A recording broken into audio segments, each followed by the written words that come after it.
श्री भागवत भगवान की है आरती, पापियों को पाप से है तारती।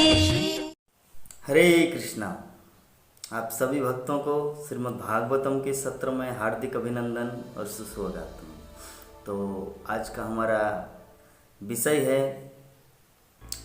श्रीमद् भागवतम के तृतीय स्कंद का 14वां अध्याय, थर्ड कैंटो, चैप्टर 14। विषय है संध्या समय दिति का गर्भधारण। इस श्रीमद् भागवतम का ये जो अध्याय है कि किस प्रकार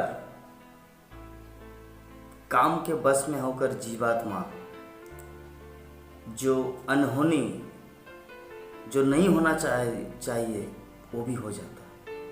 वो कैसे? विदुर ने मैत्रेय ऋषि को पूछा कि हे प्रभु, कि जब हिरण्यक्ष और वराहदेव का दोनों का झगड़ा हो रहा था, फाइटिंग हो रहा था, लड़ाई हो रहा था समुद्र के बीच में, तो उनमें से हिरण्यक्ष तो मर गया। तो हिरण्यक्ष के साथ क्या संबंध था भगवान का, पिछले जीवन का, या वैसे सौभाग्य उसको कैसे मिला कि भगवान के साथ लड़ाई करने का मौका उसको मिले? मुझे इस संबंध में थोड़ा बताइए और मैं उसका स्टोरी जानना चाहता हूँ, उसका इतिहास जानना चाहता हूँ। तो कृपा करके मुझे पूर्ण रूप से बताइए कि हिरण्यक्ष इस तरह का असुर कैसे हुआ, मुझे ये सब के बारे में जानकारी दीजिए। तो मैत्रेय ऋषि ने विदुर के प्रश्नों को सराहना की, बोले कि आई एप्रिशिएट योर क्वेश्चन। मैं आपका जो प्रश्न है उसको सराहना करता हूँ कि जितना भी आप कृष्ण कथा सुन रहे हैं, आपका बारंबार वो और ज़्यादा से ज़्यादा रुचि बढ़ ही रहा है। इसका मतलब आप परफेक्ट श्रोता है। जो सुनने में जो थकता नहीं उसे कहा जाता है अच्छा श्रोता। तो मैत्रेय ने कहा कि हे विदुर, कि दक्ष जो ब्रह्मा का 10 पुत्र थे, उनमें से एक है दक्ष। तो दक्ष की अनेकों पुत्री थी, उनमें से एक पुत्री का नाम है दिति। और दिति कश्यप के साथ विवाह दिए थे दिति को। एक्चुअली 13 कन्याएं एक साथ दक्ष महाराज ने कश्यप को सौंपा था। 13 कन्याएं, उनकी 13 लड़की कश्यप को दिया। तो उनमें से एक है दिति। तो दिति एक दिन क्या किया, संध्या समय कश्यप ऋषि संध्या समय वंदन करके आराम से ध्यान आसन में बैठकर पूजा वंदन, संध्या वंदन ये सब करने का प्लान कर रहे थे, या बैठे हुए ध्यान कर रहा था भगवान का। और उस समय जाकर दिति ने कश्यप को हाथ जोड़ के प्रार्थना की कि प्रभु, पता नहीं कामदेव का बाण मेरे शरीर में आ गया है और मैं अपने आप को कंट्रोल नहीं कर पा रही हूँ। मैं अपने आप को संयम में लाने की कोशिश कर रही हूँ, लेकिन असंभव है मेरे द्वारा। मुझे संभोग करना है, आपके साथ मुझे रति क्रीड़ा करना है। तो कृपा करके आप मेरी इच्छा को पूरी कीजिए, क्योंकि हे पतिदेव, मैं अपने आप को सच में, और मुझे गिल्टी फील होता है, मेरे जितने सारे सौतन, मतलब मेरे जो जितने सारे बहन, वो सभी बच्चों की माँ है, संतति की माँ, लेकिन मैं अभी भी एक भी बच्चे की माँ नहीं है। तो इसीलिए कृपा करके आप मुझे संतान दीजिए। इसीलिए मुझे, मेरी कामना है कि आप मुझे संतान देकर मेरे जीवन को धन्य कीजिए, क्योंकि मैं उन लोगों को देखकर बहुत ईर्ष्यान्वित हो जा रहा हूँ। तो ऐसी भावना लेकर जब दिति कश्यप के पास गए, तो कश्यप ने कहा, हे प्रिय, मैं तुम्हारी समस्त इच्छाएं पूरी करूँगा, क्योंकि तुम मेरी धर्म पत्नी हो। क्योंकि संसार में व्यक्ति भवसागर को तरने में सहायता जो पहुंचा सकता वो है धर्म पत्नी, क्योंकि संसार से मुक्त होने का सबसे बड़ा कठिन मार्ग है वो है भौतिकासक्ति, इंद्रिय तृप्ति। और हमारे जो इंद्रियां हैं ये एक एक पहाड़ की तरह है, और इंद्रियों को तृप्त जब तक नहीं होता तब तक मन बसित चंद शांत नहीं होता, और जब तक मन शांत नहीं होता तब तक कोई सुंदर रूप से भगवान की भक्ति भी नहीं कर पाता, और जब तक कोई भगवान की भक्ति नहीं करेंगे तो भगवान के धाम इस संसार को कैसे तरेंगे। तो इसीलिए अल्टीमेटली मेरे कहने का अर्थ यही है कि मैं आपकी इच्छा को जरूर पूरा करूँगा, क्योंकि आप मेरी धर्म पत्नी हैं। आपने मुझे कितना सहायता किया, मैं अपने इंद्रियों का दास हूँ, लेकिन आपकी कृपा से मैं अभी इंद्रियों को कंट्रोल में लाकर मैं उसे भगवान की सेवा में लगाता हूँ। अगर आप मेरे साथ में नहीं रहते तो मैं भटकता रहता, मेरा मन चंचल होता रहता, किसी दूसरे स्त्री के प्रति मेरा ध्यान चला जाता है, लाइक दैट, इस तरह होता। लेकिन आप मेरी धर्म पत्नी, इसलिए आपकी इच्छा तो पूरा करना मेरा परम कर्तव्य और धर्म है। लेकिन हे मेरी प्रिय पत्नी, अब थोड़ा सा ठहर जाओ, अब थोड़ा सा रुक जाओ। मुझे पता है आपने जो दिया या आप जो मुझे सहायता किया मेरे आध्यात्मिक जीवन में, उसका ऋण चुका पाना इस जीवन में क्या किसी भी जीवन में संभव नहीं है।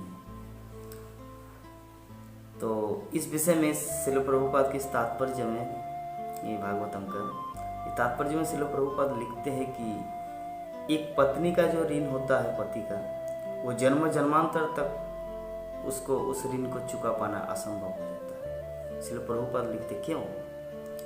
क्योंकि हमारे इंद्रियां जो है ये इतना भयंकर है कि इस इंद्रियों को कंट्रोल करके भगवान की भक्ति में लगाना बहुत असंभव हो जाता है। लेकिन जब कोई शादीशुदा हो जाता है, गृहस्थ भक्त हो जाता है, और ये सबकी बात नहीं है जो अपने आप को कंट्रोल कर पाने में अक्षम है, तो पत्नी उसकी सहायता करते भक्ति जीवन में, भौतिक और आध्यात्मिक बोथ, मैटेरियल स्पिरिचुअल, ताकि उसका मन चंचल ना हो और शांत रूप से वो सुंदर ढंग से भक्ति कर सके।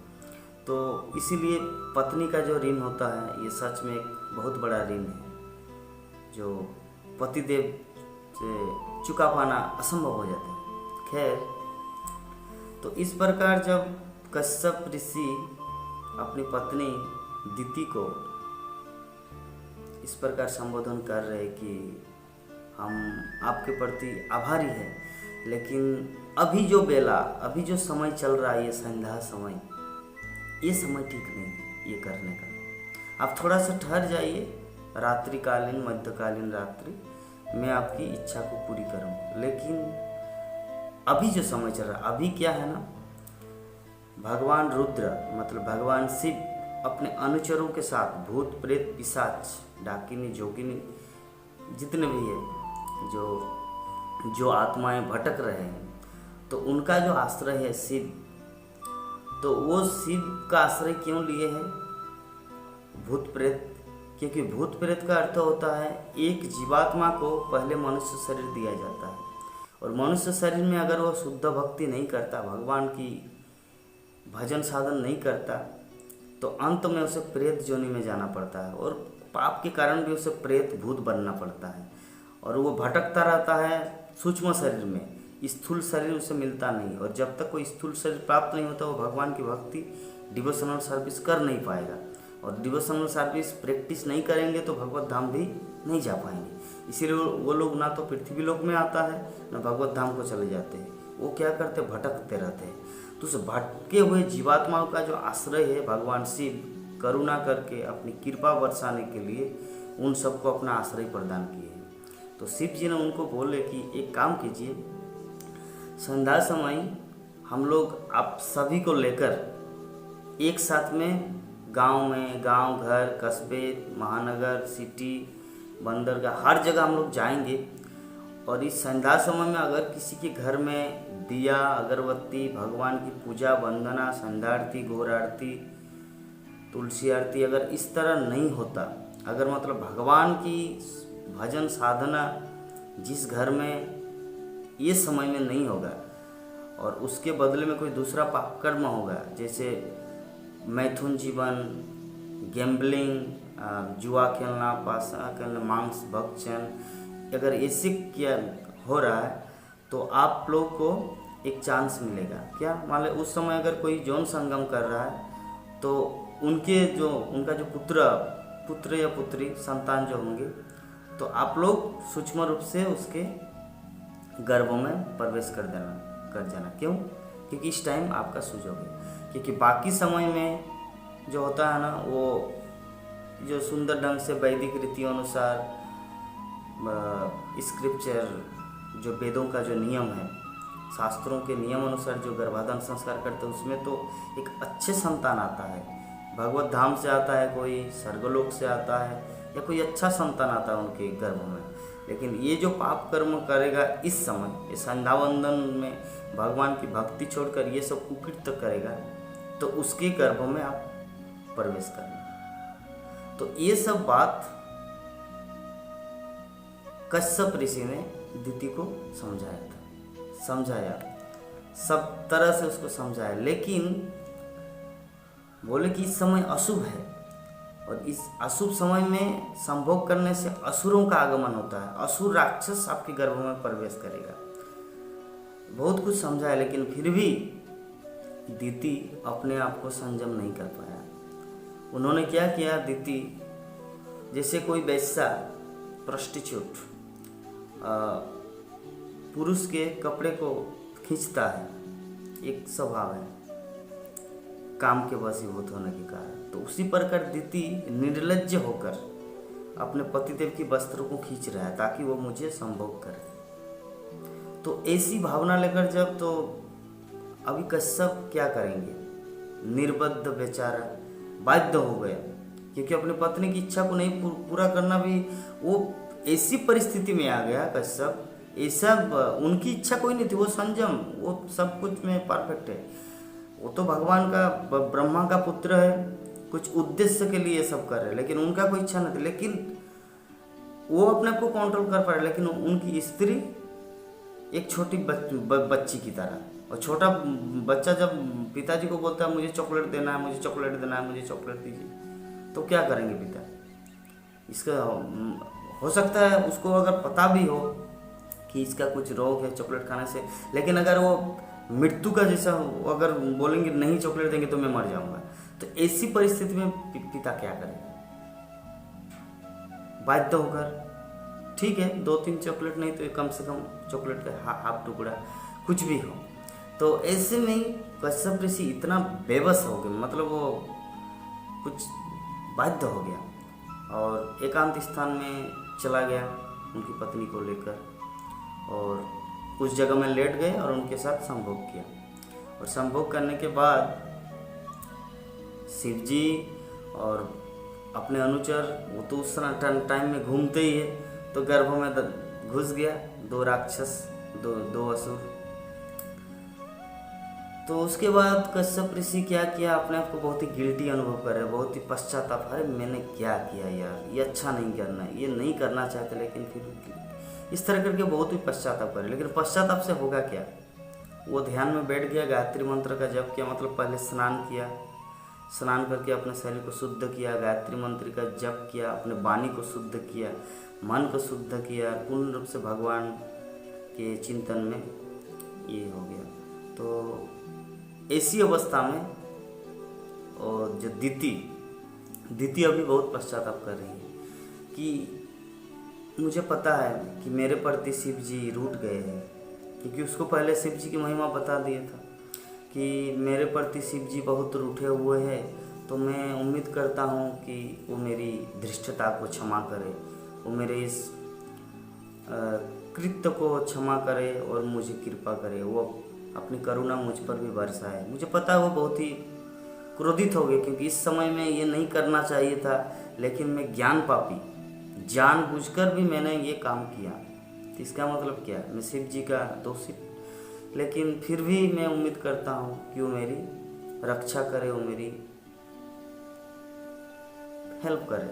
तो ये जब ऐसी बात कर रहे थे अपने पति के सामने, तो कश्यप जी क्रोध में आकर क्या सच्चाई को, बोले कि अरे अभिमानी स्त्री, अभागिन स्त्री, तुम्हारे पेट में मतलब तुम्हारे गर्भ में 2 अभद्र संतान पैदा होगा। 2 अभद्र ऐसे संतान आएंगे जो पूरे संसार को तहस नहस करेगा, पूरे संसार के जीवों को कष्ट देगा, ऋषि मुनियों का तपस्या भंग करेंगे, उनका पूजा पाठ करने नहीं देंगे, साधन भजन करने में असुविधा बाधा विघ्न डालेंगे।